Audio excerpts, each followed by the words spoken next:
This video is sponsored by Ram Ram Group of Companies, co-sponsored by Nature House and Bhaiya Ji Silver Coated Ilaichi. दाव अच्छा था। Operation सिंदूर नाम, सिंदूर महिलाओं का गर्व, महिलाओं का सम्मान और उसी का इस्तेमाल राजनीति के लिए करने की पुरजोर कोशिश बीजेपी की। लेकिन हर बार की तरह ये दाव सफल होता हुआ नजर नहीं आ रहा, क्योंकि जब जब इस देश के अंदर अपनी नाकामी को छिपाने के लिए केंद्र और उत्तर प्रदेश की सरकार ने कुछ ऐसा ही दाव पेच चला, तब तब इस देश की जनता ने उनका भरपूर साथ दिया। लेकिन इस बार ये दाव उल्टा पड़ गया है। इस बार ऑपरेशन सिंदूर के बाद जो केंद्र सरकार की तरफ से यानी मोदी सरकार और योगी सरकार की तरफ से महिलाओं को सिंदूर दानी उपहार में देने का ऐलान किया गया, उसको लेकर महिलाओं का गुस्सा फूट पड़ा है। यानी जो पॉलिटिकल ड्रामा हर ऐसे घटनाक्रम के बाद किया जाता रहा, उसे देश की जनता ही नहीं, इस देश की महिलाएं भी स्वीकार करने के लिए तैयार नहीं है। आज मैं आपको दिखाऊंगा पिछले 1.5 साल का वो चक्र, जब बीजेपी जो दाव चल रही है उस पर मुंह के बल क्यों गिर रही है, और आखिरकार महिलाओं ने सरकार की तरफ से किया गया ऐलान कि वो महिलाओं को सिंदूरदानी उपहार में देगी, उसका विरोध क्यों किया है, वो दिखाने जा रहा हूं। नमस्कार, मैं हूं प्रज्वल गौतम और आप देख रहे हैं खबर चौक। आपको पता ही ऑपरेशन सिंदूर, देखिए पहलगाम आतंकी हमले के बाद वैसे सरकार की जिम्मेदारी थी उसे अपनी नाकामी पर जिक्र करना चाहिए था, बताना चाहिए था। इस देश के गृह मंत्री ने साल 2014 में एक बयान दिया था कि अगर मोदी सरकार सत्ता में आएगी तो एक भी पाकिस्तानी की हिम्मत नहीं हो पाएगी वो हमारे देश की, हमारी सरजमीन पर कदम रख पाए नापाक इरादों के साथ। और देखिए पहलगाम आतंकी हमला सरकार के मुताबिक पाकिस्तान के तहत हुआ। पाकिस्तानी आतंकी आए और उस वारदात को अंजाम देकर आसानी से चले गए, खो गए, कहां गए किसी को कोई अता पता नहीं।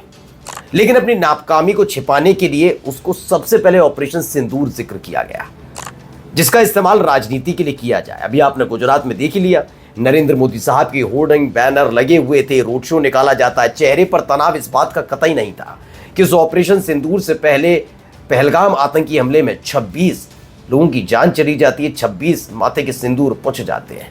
नहीं थी इस बात की चिंता कि ऑपरेशन सिंदूर के बाद पुंछ में 15 से ज्यादा लोगों की मौत हो गई। वो अपना चेहरा ऐसे चमकाने में लगे थे जैसे कोई नायक, जबकि उनको जिम्मेदारी इस बात की भी लेनी चाहिए थी। अब उत्तर प्रदेश सरकार की तरफ से भी एक ऐलान किया जाता है, लेकिन यह ऐलान उनको भारी पड़ गया। देखिए सबसे पहले न्यूज 24 की खबर थी, यूपी सरकार विवाह समारोह में उपहार में सिंदूर दान देगी। सवाल सबसे पहला यही कि इससे पहले क्या करती थी उत्तर प्रदेश की सरकार, योगी आदित्यनाथ की सरकार ऐसा क्यों नहीं कर रही थी, आज ही जाकर ऐसा क्यों याद आया। अब इसको लेकर महिलाएं भी लगातार विरोध कर रही हैं। पहले मृगांका सिंह हैं, वो कहती हैं सुहाग किसी और का और सिंदूर दान बाबा जी करेंगे। क्या आप यूपी में मर्द अपनी होने वाली पत्नी की मांग में किसी और का दिया हुआ सिंदूर भरेंगे? क्या ये हमारे हिंदू संस्कारों, वैवाहिक रीति रिवाजों का अपमान नहीं है? आपको मैं सबसे पहले इतना बात बता देता हूं, जो संस्कार, संस्कृति, सनातन परंपरा का जिक्र करते हैं उन्हें खुद पता ही नहीं है कि क्या क्या चीज़ है। सिंदूर का महत्व पता ही नहीं है उनको, लेकिन उनको दूसरों की भावनाएं भड़काने का बहुत बड़ा एक्सपीरियंस है। उनको लगता है इन तमाम चीज़ों से हम कुछ भी कर सकते हैं, लेकिन ये भारी पड़ता नजर आ रहा है। महिलाओं ने मोर्चा खोल दिया, जिन्हें पता ही नहीं सिंदूर का महत्व क्या है, उन्हें महिलाएं सिंदूर का महत्व समझा रही हैं। उन्हें बता रही हैं कि इस देश के अरबपति, करोड़पति हो या फिर गरीब तबके की महिला, वो सिंदूर अपने ससुराल की तरफ से दिया हुआ या अपने पति की तरफ से दिया हुआ ही अपने मांग में भरती है। आप होते कौन है? अब ये सवाल लगातार पूछे जा रहे हैं। यानी ये वाला दाव बाबा का, योगी आदित्यनाथ का भारी पड़ गया, जिसमें वो सिंदूर दान देने चले थे। देखिए यहां पर नरेंद्र मोदी साहब का पोस्ट फोटो लगा है, न्यूज 24 की खबर है। मोदी सरकार घर घर पहुंचाएगी सिंदूर, 9 जून से चलेगा अभियान। ये करने की कोई घर घर क्या पहुंचाना है, मैं तो समझ ये नहीं पाता हूं। घर घर पहुंचाना है, ये करना है, कर क्या रहे हैं? इनको करना क्या था, कर क्या रहे हैं? और ये देश की जनता समझ रही है, इसलिए देखिए शिवानी वर्मा लिखती हैं, अब मोदी सरकार सिंदूर भी घर घर पहुंचाएगी। रोजगार, महंगाई, शिक्षा, स्वास्थ्य जैसे मुद्दे रह गए पीछे, अब सुहाग के सामान की चिंता सरकार को है। क्या 9 जून से विकास की जगह अब सिंदूर वितरण योजना चलेगी? और यही होगा, क्योंकि अपनी नाकामी छिपाने के लिए मोदी सरकार हर बार ऐसा ही तमाशा करती रही है। खुली आंखों से इस देश की जनता ने देखा भी कि किस तरीके से शहीदों के नाम पर वोट मांगे गए, और ये तो पहले से ही तय था कि ऑपरेशन सिंदूर के बाद यही होना है, और ये होता हुआ भी नजर आ रहा है। अब मैं आपको थोड़ा पीछे लेकर चलता हूं, उसके बाद कहानी आपको समझाऊंगा। दरअसल आप याद करिएगा, पिछले साल जनवरी में राम मंदिर का शिलान्यास हुआ था। याद है आपको? उससे पहले की बीजेपी की जरा स्थिति देखिए और उसके बाद की बीजेपी की स्थिति देखिए। उससे पहले की बीजेपी की स्थिति ये थी कि जो मोदी कह दें वो अकाट्य सत्य होता था। उन्होंने कह दिया ये तो ये माना है, जो बयान दे दिया ऐसा लगता था बस यही नहीं, कोई कुछ बोलता रहे लेकिन मोदी मोदी। लेकिन उसके बाद ऐसा क्या हुआ कि मोदी का हर दाव फेल होता हुआ नजर आया है। हर बार इन लोगों को मुंह की खानी पड़ रही है। तो मैं समझा देता हूं। दरअसल दो स्थितियां होती हैं दोस्तों।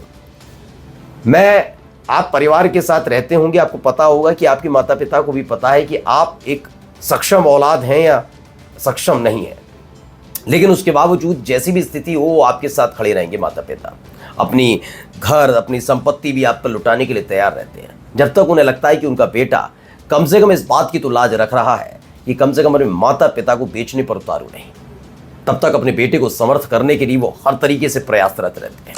ऐसे ही भगवान श्री राम के साथ था। बीजेपी के साथ तब तक रहे तब तक उनको लगा कि नहीं आज नहीं तो कल थोड़ा बहुत सत्ता का लाभ ले रहे हैं, ऐसा नहीं कर रहे।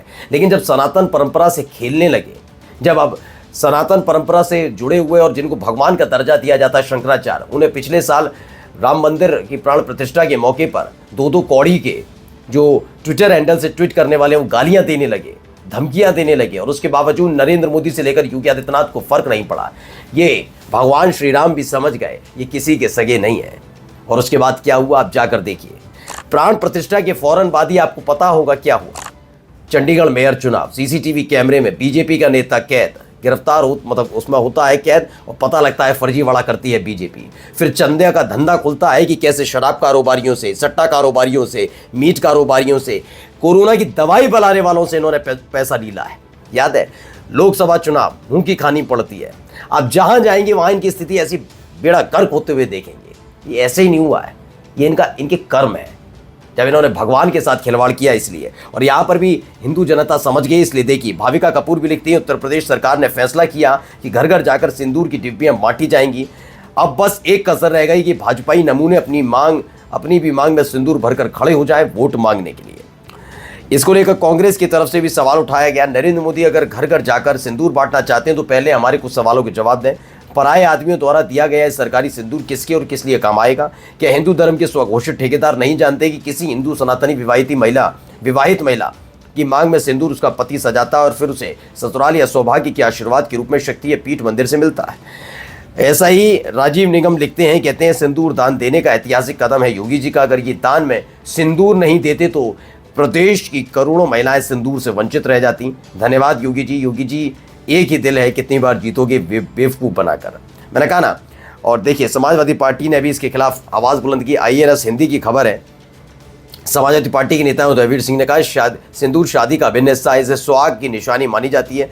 अमीर गरीब की शादी में सिंदूर का महत्व होता है। सरकार को ये रहता है कि कुछ भी हो जाए उसका राजनीतिकरण करना है। बहुत ही तुच्छ मानसिकता के साथ इस मामले का राजनीतिकरण करके वोट की फसल काटने का प्रयास किया जा रहा है, जो बहुत निंदनीय है। सिंदूर का महत्व था और रहेगा। कुल मिलाकर बीजेपी फंस गई है। अब आप भावनाओं से कब तक खेल पाएंगे? कुछ करना होगा जो आपसे हो नहीं पा रहा। नमस्कार। New Public Inter College Lucknow. Admission open. For more information, call 0522 282232 or 7755 089585.